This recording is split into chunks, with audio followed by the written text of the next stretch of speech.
Ya udah jelas ya sakit hati banget gitu, sedih, prihatin kenapa sih gitu kok kayaknya di tahun ini tuh banyak banget gitu. Kemudian juga Untuk kronologinya seperti apa? Jadi pertamanya kedatangan temennya suami ya, temen ke rumah kesini jam 4 sore waktu itu. Terus dia minta tolong bahwa ada eh, dibilang saudara mungkin nggak saudara juga ya. Ada tali-tali gitu ya masih deket, jadi minta tolong keluarganya juga gitu, minta tolong ini karena mereka itu nggak ada kenalan polisi katanya gitu ya, akhirnya larilah ke sini gitu. Nah dari situ kita jam 8 langsung OTW, langsung dijemput sampai ngejemput anaknya terus ke Polda jam 12 malam.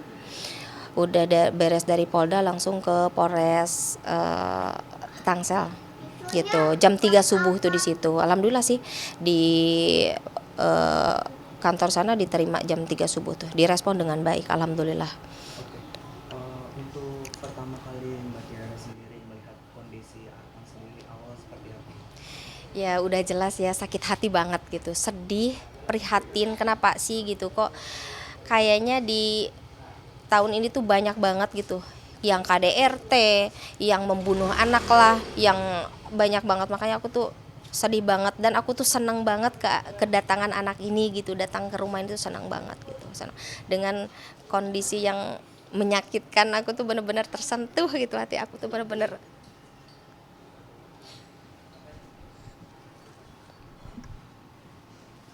aku nggak kuat.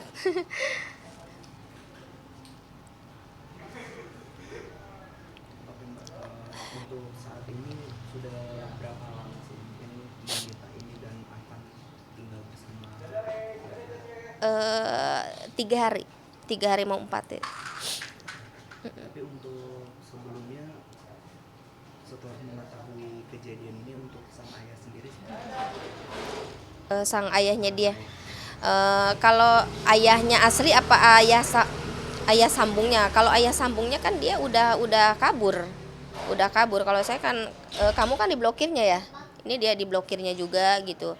Cuman kemarin sih udah ada kabar dari kepolisian katanya sih posisinya ada di Bogor.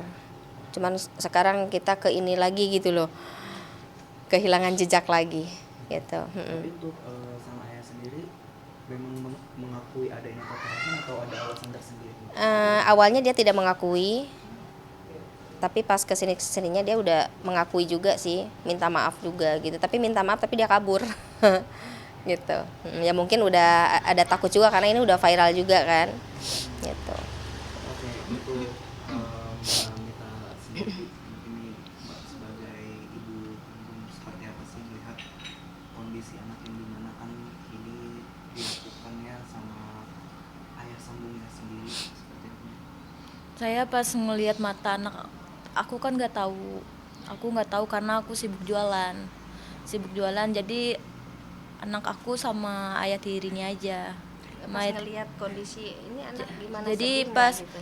pas aku ngelihat anak aku langsung merah matanya, aku sedih banget. Aku ngamuk di situ. Aku ngamuk, ada bekas gigitan juga di tangannya. Aku ngamuk, aku langsung bicara kasar sama dia. Terus aku duduk di kursi, ditendangnya kursinya sampai aku jatuh. Habis itu aku digigitnya juga. Dia nggak terima aku bicara kasar begitu. Tentang bela anak aku dia nggak terima. Tapi setelah Mbak mendapatkan kekerasan dari suami dan anak juga, dari Mbak sendiri tidak ada perlawanan kah atau seperti apa? Jadi aku digigitnya, ditendangnya kursi aku sampai jatuh. Aku nggak bisa ngapa-ngapain lagi karena udah merasa sakit banget. Jadi aku takut dibunuhnya. Jadi aku takut dibunuh. Jadi aku diem aja. Langsung aku pergi bawa anak aku. Aku pergi bawa anak aku. Habis Oke. Untuk pertama kali kondisi akan Mbak ketahui itu per tanggal berapa Mbak? Dan itu tanggal 10 tanggal 10. 10 Februari. Oke, itu mengetahuinya di bagian apa Mbak yang dilakukan kekerasan? Aku taunya di matanya udah merah. Mata udah merah, tangannya udah bekas gigitan. Kuku sebutin Terus semua. kukunya udah copot begitu, tiba-tiba udah copot begitu. Berarti untuk menitipkan anak sama suami itu emang sering atau seperti apa? Jadi anak itu tadinya sama dia terus aman-aman aja, nggak ada dia apa-apain gitu, nggak ada bentuk kekerasan gitu. Terus anak aku senang juga sama dia, akan ikut papa, iya akan ikut papa katanya gitu. Nggak ikut mama, nggak mau ikut mama, akan sama papa aja. Jadi kan aku nggak timbul curiga jadinya, soalnya anak aku senang gitu sama papanya gitu. Jadi pas tanggal 10 Februari itu udah terlihat banget bentuk kekerasannya, ada mata merah gitu. Matanya merah setitik doang sih. Habis itu menyebar semua. Berarti memang dari Artanya pun sebelumnya nggak ada cerita kalau misalnya mengalami kekerasan. Dia nggak ada cerita sama aku. Dia senang sama papa katanya. Akan senang sama papa. Ya aku senang sama papa katanya. Nggak ikut mama aja, enggak. Mama jualan aja di sini biar akan ikut sama papa gitu. Kira-kira untuk saat ini tadi juga kan kita mendapatkan informasi kalau misalnya sudah Iya. ada visum gitu. Iya. Mungkin hasilnya seperti apa? Kalau hasilnya itu kan kepolisian yang ini ya, kalau kita kan kurang paham. Cuman ya udah jelas Pak polisi juga nggak mungkin mau nangkap dia gitu kan, kalau misalkan bukan dia pelakunya. Mungkin untuk saat ini dari Artanya sendiri ada rasa traumanya sendiri nggak sih atau seperti apa setelah mengalami kekerasan dari ayah? Kalau saya ngelihat pribadi ya, rasa trauma masih ada dia. Karena kemarin ya anakku ngomong keras dikit aja, ngomong bahasa, aduh katanya, jangan kencang-kencang, aku takut katanya gitu. Jadi kayak kelihatan ya takut lah. Gimana takut gitu kan, saya liatin terus, saya pantau terus tiap hari, saya pantau terus lihat mimik mukanya gimana gitu kan. Terus kalau saya misalkan udah itu jangan ya, bisa kan kita suruh duduk nih, dia langsung duduk, langsung nurut, langsung duduk ya kayak orang ketakutan. Ante enggak ini loh, jangan takut sama Ante, Ante kan baik, digituin. Iya Ante baik, itu ayah jahat katanya, atau ayah jahat katanya gitu. Ya udah, kan ayahnya udah nggak ada gitu, udah biarin, sekarang kan udah sama Ante sekarang ya, nggak usah takut ya katanya. Setelah tanggal 10 kan baru ketahuan adanya Iya. kekerasan. Mm-mm. Nah, mungkin ada alasan tersendiri nggak sih kenapa Artanya ini nggak mau ngaku gitu di sebelum tanggal 10 itu, apa ada pengancaman atau seperti apa sih? Iya, kayaknya seperti itu ya, karena dia kan naruh pisau di sini tuh, di deket kepalanya ya, di ininya pas di ada bekas rokok juga kan di situ. Jadi mungkin dia takut. Kayaknya. Ya kalau kita nanya, coba ditanya dulu deh dadanya gitu, pasti dia ngejawabnya iya, takut ada pisau katanya gitu kan. Ya pasti kan kita oh pasti diancam gitu kan. Ya kalau misalkan dia ngadu sama mamahnya, dia pasti mau dibunuh kayak gitu kan. Gitu. Untuk saat ini luka-lukanya sendiri seperti apa? Luka-lukanya masih ada kok, masih kelihatan. Untuk Mbak sendiri ini kan gimana sih mungkin mempercayai sang suami akhirnya terjadi seperti ini? Kecewa. Aku benar-benar kecewa sama dia. Kirain aku dia sayang banget, kirain aku dia benar sayang. Ternyata nggak nyangka akan terjadi seperti ini, nggak nyangka, bener sumpah nggak nyangka aku. Di sini kan posisinya ya sambung ya, mungkin Mbak sendiri sudah berhubungan dengan suami sudah berapa lama sih Mbak? Udah 3 bulan. Jadi dari awal nikah itu dia baik banget sih sama anak aku. Anak aku apa yang diminta selalu dikasih, dibelanjain gitu. Dibelanjain terus disuapin depan aku. Anak aku senang juga sama dia gitu. Jadi aku nggak merasa timbul curiga gitu. Jadi ya aku kira dia benar-benar tulus sama anak aku, bener sayang gitu. Karena dia mandiin, terus yang motong rambutnya dia, itu kan motong rambutnya dia. Jadi benar-benar peduli gitu sama anak aku gitu. Jadi aku disuruh fokus jualan aja di sini, biar aku jualan di situ. Terus biar anak kamu itu aku yang ngurus, karena kan kasihan dari bayi dia kurang kasih sayang seorang ayah gitu. Biar aku yang ngurus sepenuhnya. Aku benar-benar anggap dia seperti anak kandung aku sendiri gitu. Dari tempat Mbak jualan sendiri sampai ke rumah itu posisinya jauh atau Posisinya 15 menit. 15 menit?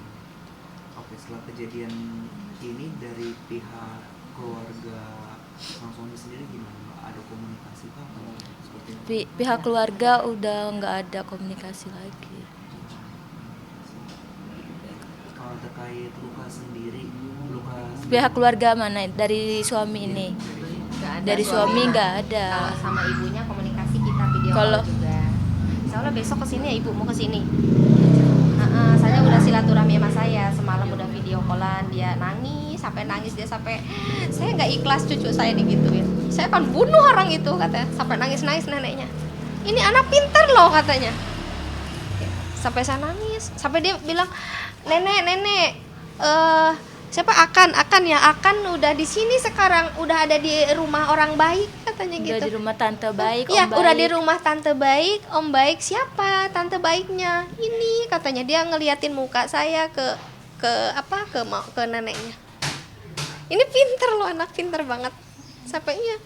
Tuh ini. Terus mana om baiknya mana? Dia langsung lari. Kan abang lagi di luar, lagi telepon, dia langsung lari keluar. Ini om baiknya ini yang nolong Akan katanya. Akan betah di situ, jangan nakal ya nak, kata nenek. Enggak, kata betah, Akan mau di sini, mau tinggal di sini. untuk keseluruhan luka yang ada nih itu yang paling masih dirasa sama Akan sendiri di Mata yang paling dirasa mata.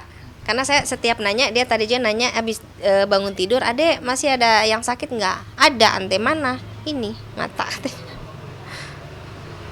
Ya, masih sakit nggak matanya nak? tapi untuk lukanya ini ada pengobatan atau gimana saat ini? Ya kalau misalkan nanti ada masih kelihatan kayak trauma atau apa gitu ya, kita pastilah sebelum dia sehat, pokoknya saya nggak bisa ngelepas anak ini gitu loh, nggak bisa. Malah saya pengennya tuh dia tinggal di sini aja deh gitu, biar dia juga udah kerja di saya aja. Aku bilang di sini karyawan banyak kok gitu kan, ngapain kerja ini, kemarin kan ngurus lansia ya, mendingan di sini aja. No, barusan aja abang suruh ngurus online, kita banyak. Makanya dia yuk belajar nggak usah mikirin suami kayak gitu, laki-laki masih banyak saya bilang. Untuk Mbak Mita sendiri ini dapat tawaran dari pihak untuk Ada bisa tawaran tinggal tinggal di sini. seperti apa? Saya dengan senang hati bersyukur banget udah dikasih tawaran tinggal di sini. Ibaratnya saya udah dilindungin, saya dan anak saya udah dilindungin. Jadi udah nggak bisa berkata apa-apa lagi. Jadi cuma bisa terima kasih aja sama Kak Tiara sama Bang Reja udah nyelamatin kita gitu. Ini terakhir ini untuk harapannya sendiri untuk sama suami seperti apa? Yang ayah sambungnya ini, saya berharap biar ayah sambungnya ini ditangkap dan mendapatkan hukuman yang setimpal-timpalnya, yang seberat-seberatnya mungkin. Apa yang anak aku rasain dia harus ngalamin juga. Semoga pelaku cepat ditemukan, itu harapan saya. Untuk Mbak Tiara ada yang disampaikan? Kalau saya mungkin untuk Bapak Kapolres ya, sekali lagi saya mengucapkan terima kasih banyak. Jam 3 subuh bayangin, kita masih benar sangat direspon gitu. Mudah-mudahan karena udah mulai proses ya, udah mulai pencarian ya. Nah, jadi kita berdoa juga untuk masyarakat di seluruh Indonesia juga, mohon doanya untuk keadilan anak ini. Mudah-mudahan pelakunya cepat tertangkap, itu aja. Untuk Bapak Polisi terima kasih banyak, mudah-mudahan semuanya berjalan lancar.